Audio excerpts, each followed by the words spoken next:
ಅಜ್ಜಿ ಕೈ ರುಚಿಯ ಸೆಕೆಂಡ್ ರೆಸಿಪಿ ಬೆಂಡೆಕಾಯಿ ಪಲ್ಯ ಹೇಗೆ ಮಾಡೋದನ್ನು ನೋಡೋಣ. ಮೊದಲಿಗೆ ಟೊಮೊಟೊ, ಈರುಳ್ಳಿ, ಮೆಣಸಿನ್ಕಾಯಿ ಹಾಗೂ ಬೆಂಡೆಕಾಯಿನ ಹೆಚ್ಚಿಡ್ಕೊಬೇಕು. ಆಮೇಲೆ ಬೆಂಡೆಕಾಯಿನ ನೀಟಾಗಿ ಎಣ್ಣೆ ಹಾಕ್ಬಿಟ್ಟು ಹುರ್ಕೊಬೇಕು. ಅಜ್ಜಿಯರು ರುಚಿಯಾಗಿ ಪಲ್ಯ ಮಾಡೋಕ್ಕೆ ಕಾರಣ ಪಲ್ಯದ ಪೌಡರ್ ಹೇಗೆ ಮಾಡೋದು ಅಂದರೆ, ಶೇಂಗಾನ ಆಮೇಲೆ ಗುರಾಳ್ ಪುಡಿನ ನೀಟಾಗಿ ಹುರ್ಕೊಂಡು ಅದನ್ನು ಗ್ರೈಂಡ್ರಿಗೆ ಹಾಕ್ಕೊಂಡು ಅದಕ್ಕೆ ಸ್ವಲ್ಪ ಕಡಲೆ ಹಾಕಿ ನೀಟಾಗಿ ಪೌಡ್ರ್ ಮಾಡ್ಕೊಂಡು ಇಡ್ಕೊಬೇಕು. ಇದು ಯಾವ ಪಲ್ಯಕ್ಕೆ ಬೇಕಾದರೂ ನೀವು ಹಾಕೋಬೋದು. ಆಮೇಲೆ ಒಂದು ಪ್ಯಾನ್ಗೆ ಎಣ್ಣೆ, ಆಮೇಲೆ ಸಾಸಿವೆ, ಕರಿಬೇವು, ಆಮೇಲೆ ಬೇಸಿಕ್ ಒಗ್ಗರಣೆ ಹಾಕಬೇಕು. ಬೇಸಿಕ್ ಒಗ್ಗರಣೆ ಸ್ವಲ್ಪ ಮೆಣಸಿನ್ಕಾಯಿ ಮತ್ತು ಅದಕ್ಕೆ ಈರುಳ್ಳಿ ಹಾಕ್ಬಿಟ್ಟು ನೀಟಾಗಿ ಫ್ರೈ ಮಾಡ್ಕೊಬೇಕು.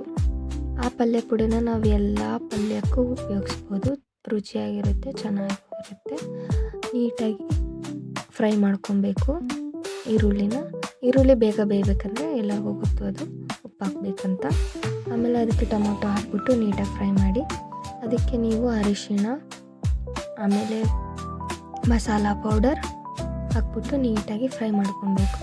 ಅದು ತಳ ಹಿಡಿದ್ರೆ ಸ್ವಲ್ಪ ನೀರು ಹಾಕ್ಬಿಟ್ಟು ನೀಟಾಗಿ ಅದನ್ನು ಕುದಿಸ್ಕೊಳ್ಳಿ.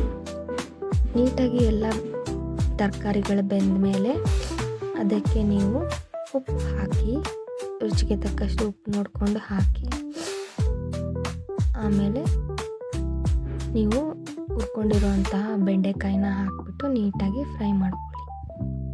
ನೀಟಾಗಿ ಫ್ರೈ ಮಾಡಿದಾದ್ಮೇಲೆ ನಾವು ಮಾಡಿಟ್ಟಿರುವಂಥ ಪಲ್ಯ ಪೌಡರ್ನ ಹಾಕ್ಬಿಟ್ಟು ಕಲಸಿ ಅದಕ್ಕೆ ಸ್ವಲ್ಪ ಕಡಲೆ ಹಿಟ್ಟಿನ ಪುಡಿನ ಹಾಕಿಬಿಟ್ರೆ ನಮ್ಮ ಅಜ್ಜಿ ಕೈ ರುಚಿಯ ಬೆಂಡೆಕಾಯಿ ಪಲ್ಯ ತಿನ್ನಲು ರೆಡಿ.